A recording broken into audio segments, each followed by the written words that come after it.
آپ دیکھ رہے ہیں صدائے ہند اردو۔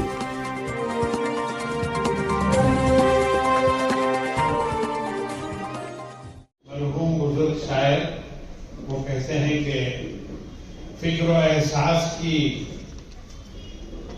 خوشبو کے لیے زندہ ہوں، فکر و احساس کی خوشبو کے لیے زندہ ہوں، دل میں جلتے ہوئے جگنوں کے لیے زندہ ہوں، کون کس کے لیے زندہ ہے مجھے کیا معلوم، میں جو زندہ ہوں تو اردو کے لیے زندہ ہوں۔ آج یہاں جو اردو ادب سے وابستہ شمع اردو کے پروانے موجود ہیں اور بالخصوص اس میں جو امتیازی کامیابی حاصل کیے ہیں، ان تمام کا یہاں ذمہ غفیر ہے۔ میں ان تمام کو، ان کے والدین کو اپنی جانب سے مبارکباد پیش کرتا ہوں، انجمن ترقی اردو کی جانب سے مبارکباد پیش کرتا ہوں۔ میں آج کے اس جلسے کی صدارت کے لیے جناب محمد عبید اللہ شریف صاحب جو انجمن ترقی اردو کے صدر ہیں اور کرناٹکا پردیش کانگریس کمیٹی کے نائب صدر بھی ہیں، مدیر اعلیٰ روزنامہ پاسبان ہیں، 70 پر 9 سال ہوئے کل آزادی کے۔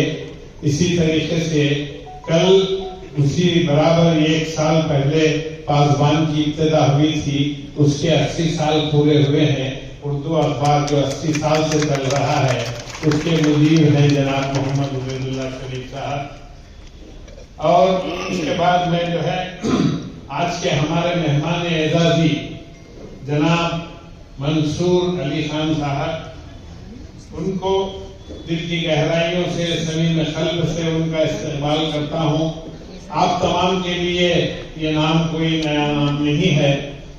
یہاں سے بنگلور سینٹرل سے انہوں نے ایم پی کے الیکشن کے امیدوار تھے، چند دشمنوں کی دشمنی نے انہیں ہرایا، مگر وہ ہارے نہیں، وہ جیتے ہوئے ہیں۔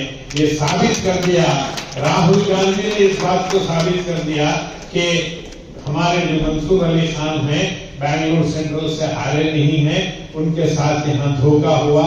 اس پر بہت سے چرچے چل رہے ہیں جس کا آپ تمام کو اس بات کا علم بھی ہے۔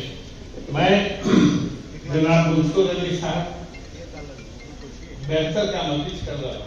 میں بڑے ہیں اس لیے کہ انہیں جو عہدہ دیا گیا ہے وہ کوئی معمولی عہدہ نہیں ہے۔